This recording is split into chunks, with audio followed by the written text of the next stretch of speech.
ona bolasini qanchalar yaxshi ko'rishni men sizga hayotimdagi bitta voqea bilan aytib beraman. Eski hovlimizda onam bonka yopardi.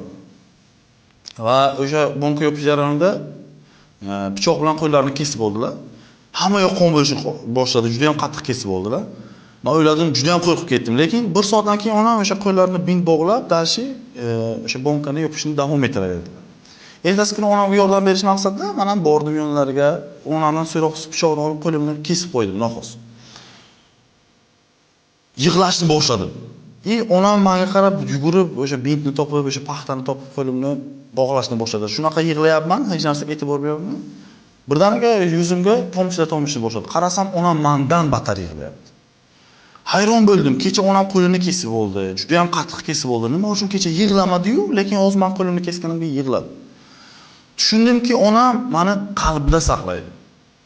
U tanasini kesgani uchun yig'lamagan. U ona jonini og'riyotgani uchun yig'lagan. Qaysiki ona yuragidan yig'layotganini ko'rsangiz tushuning, u o'zi uchun emas, farzandi uchun yig'layapti. Farzandi uchun.